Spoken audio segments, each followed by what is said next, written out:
नमस्कार मित्रों, एक बार फिर स्वागत है आप सभी का आपके अपने चैनल में। नए वीडियोज की जानकारी सबसे पहले प्राप्त करने के लिए चैनल को सब्सक्राइब कर बेल आइकन दबाएं। यदि आपको वीडियो पसंद आए तो वीडियो को लाइक करें।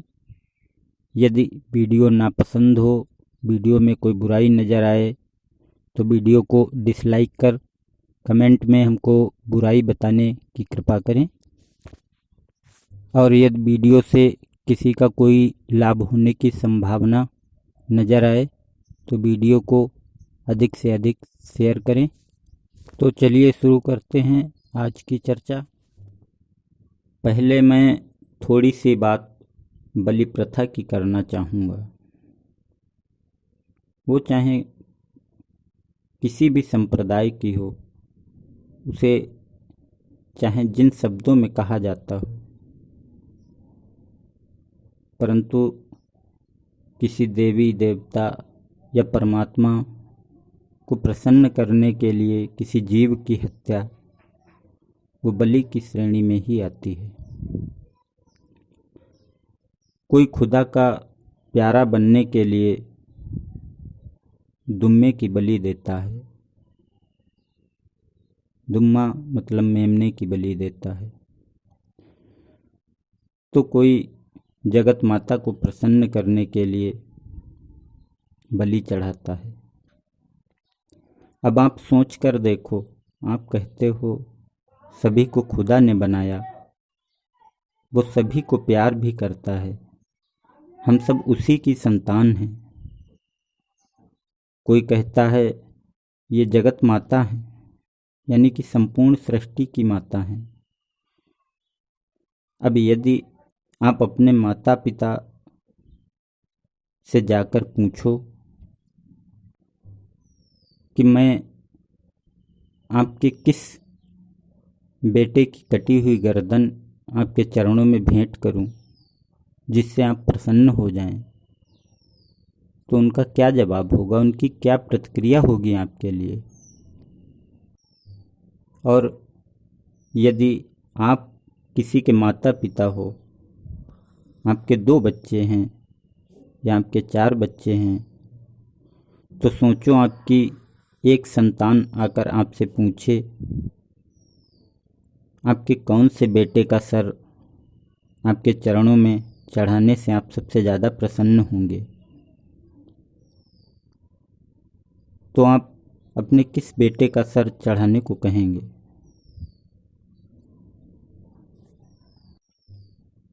आप अपने किस बेटे का कटा हुआ सर अपने चरणों में देखकर प्रसन्न होंगे। आप अपने उस बेटे को क्या आशीर्वाद देंगे जो आपके ही बेटे की गर्दन काटने की बात कर रहा है। आप में तो उस खुदा, उस जगत माता, उस परमात्मा की एक बूंद भी नहीं है। आप में तो ये समझ लो कि प्रेम है ही नहीं, और वो तो प्रेम का सागर है। फिर वो ये कैसे स्वीकार कर सकता है कि कोई उसके बेटों की, उसकी संतानों की खुशियों को छीने। वो अपनी संतानों को कष्ट देने वालों पे कैसे प्रसन्न होगा। जितना क्रोधित आप होंगे अपनी संतानों को मारने वाले पर, उससे कहीं ज़्यादा क्रोधित वो होगा आप पर, यदि आप ऐसा करेंगे तो। अब बात करते हैं अन्य चढ़ावों की। आप क्या चढ़ाएंगे? धन, वस्त्र, फूल, फल, और बदले में उनसे कोई ऐसा काम करने की फरियाद करेंगे जो आपके लिए कर पाना संभव नहीं होगा।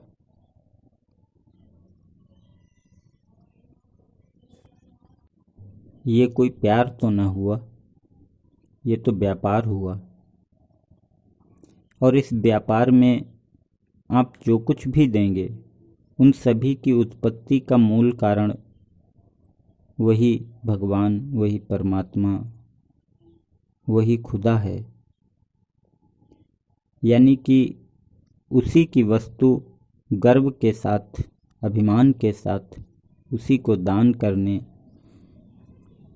बदले में अपना कोई बहुमूल्य कार्य कराएंगे। आप जिस शरीर की ऊर्जा की सहायता से धन अर्जित करेंगे या जिस ऊर्जा के बल पर आप फूल तोड़ेंगे, फल तोड़ेंगे या खरीदेंगे उनको अर्पित करने के लिए, वो ऊर्जा न ही आपने बनाई है न ही किसी और मनुष्य ने।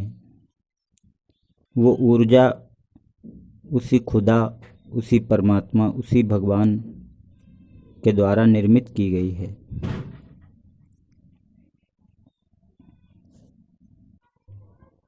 आपके पास आपका अपना क्या है उसको भेंट करने के लिए?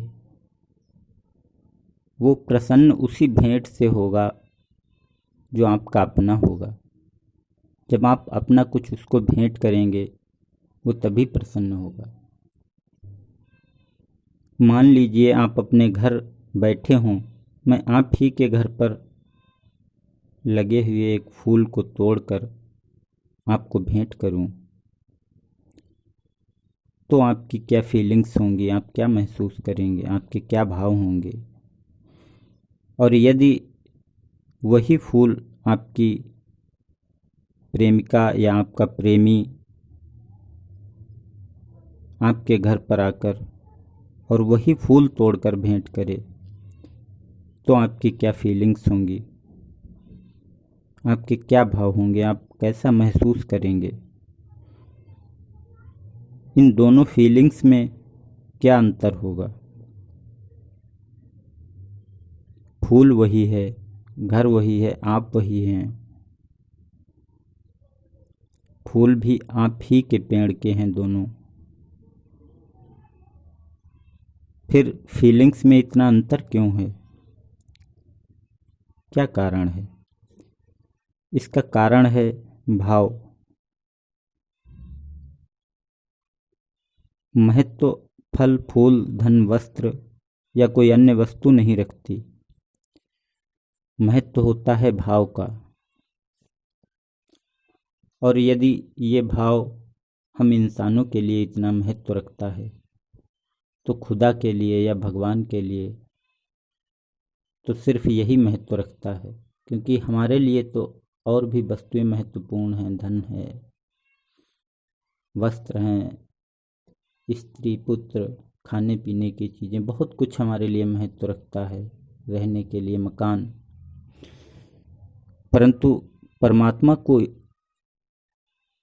इनमें से किसी वस्तु की आवश्यकता नहीं है। वो तो केवल भाव का भूखा है।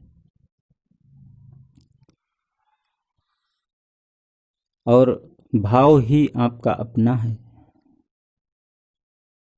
उसमें परमात्मा का कुछ नहीं है।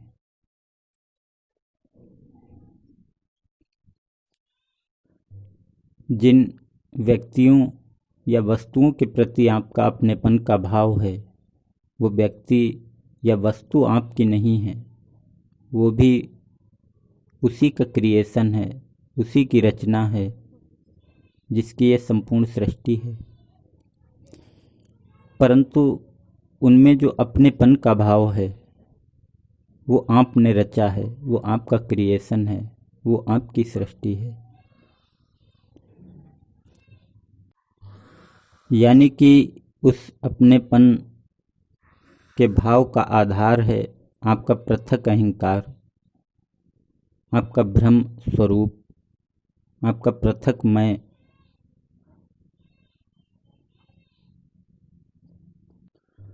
खुदा ने उनसे अपने सबसे प्यारे लड़के की बलि देने को कहा और फिर लड़के की बलि ली भी नहीं। किसकी बलि ली? उस मेमने की। यदि मेमने की ही बलि लेनी होती तो लड़के की बलि के लिए क्यों कहते? ये नहीं कहते कि मेमने की बलि दो। उन्होंने, खुदा ने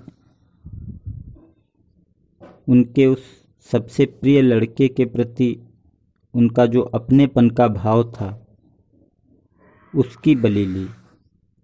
ऐसे ही मकरध्वज ने अपने बेटे को आरे से चीर दिया, पर लड़का तो फिर से जिंदा हो गया, तो बलि किसकी ली?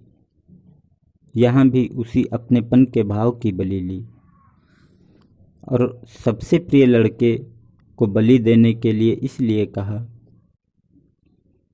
क्योंकि जो व्यक्ति या वस्तु सबसे ज़्यादा प्रिय हो उसके आगे अन्य सभी इच्छाएं, अन्य सभी से अपनेपन का भाव पहले ही समाप्त हो जाता है। संपूर्ण अपनापन सिमट के एक ही व्यक्ति या वस्तु में आ जाता है। अब यहाँ पे मैं थोड़ा अपनेपन के भाव के बारे में स्पष्ट कर देना चाहूँगा। यदि खुदा या भगवान आपसे आपके सबसे प्यारे बेटे को ले ले और उसके बदले में कोई दूसरा बेटा आपको दे दे, तो आप जिस प्यार से, जिस दुलार से, जिस इच्छा शक्ति से, जितनी मेहनत से, जितनी लगन से अपने उस बच्चे की सेवा करते थे, उसी प्यार से, उसी दुलार से, उतनी ही इच्छा शक्ति से, उतनी ही मेहनत से उस बच्चे की भी सेवा करें। यदि दोनों के बीच कोई अंतर ना आपको लगे तो समझ लो कि अपनेपन का भाव नहीं है। और इन दोनों अवस्थाओं के बीच जो अंतर होगा वही आपके बेटे के प्रति अपनेपन का भाव होगा। ये अपनेपन का भाव आपके बेटे के प्रति भी हो सकता है, आपकी पत्नी के प्रति भी हो सकता है, आपके भाई, माता पिता, बीवी, किसी के प्रति हो सकता है। जब संपूर्ण अपनापन सिमट के एक ही व्यक्ति या वस्तु में आ जाता है और जब उस व्यक्ति या वस्तु से भी अपनापन समाप्त हो जाता है या खुदा या भगवान के द्वारा समाप्त कर दिया जाता है, तो सिर्फ हमारा अहंकार यानी कि पृथक मैं बचता है। परंतु ये पृथक मैं किसके लिए और क्या करेगा? इसका भले ही वो शारीरिक रूप में रहे, परंतु भावनात्मक रूप से इसका अपना कोई नहीं रहेगा। तो ऐसी स्थिति में वो कुछ नहीं करेगा, और जब वो कुछ नहीं करेगा तो धीरे धीरे वो शांत होता जाएगा। और इस पृथक मैं की खूबी ये है कि ये शांत रह ही नहीं सकता। ये शांत होगा तो ये समाप्त हो जाएगा, और जैसे ही ये समाप्त होगा फिर रह जाएगा सिर्फ परमात्मा या खुदा। फिर संपूर्ण कार्य का कर्ता, दृष्टा जो भी है, सब कुछ वही परमात्मा या खुदा ही होगा। ऐसी स्थिति में आपका सभी कुछ परमात्मा का ही होता है, और परमात्मा या खुदा की संपूर्ण शक्तियाँ, संपूर्ण ऐश्वर्य आपके होते हैं। या इसको यूं समझें कि आप ही परमात्मा या खुदा या गॉड या सुपर पावर या उसे जो भी नाम दें, जो सभी का मूल कारण है। यहाँ सभी कुछ जिसकी उत्पत्ति है वो हो जाते हैं। अतः सभी कुछ आपका हो जाता है। जो कुछ भी परमात्मा का है वो आपका है। जब आप हैं ही नहीं तो आप ही परमात्मा हैं।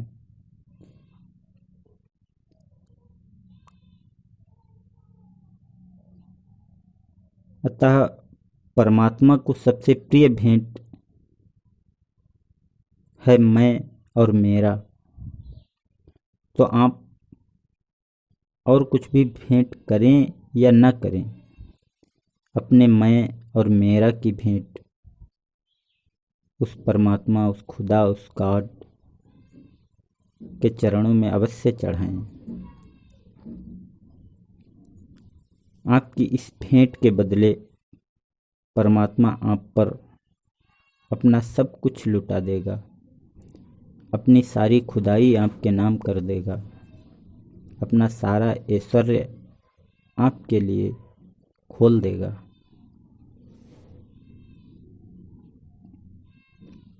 इन्हीं शुभकामनाओं के साथ मिलते हैं अगले वीडियो में। तब तक के लिए सभी दोस्तों को नमस्कार।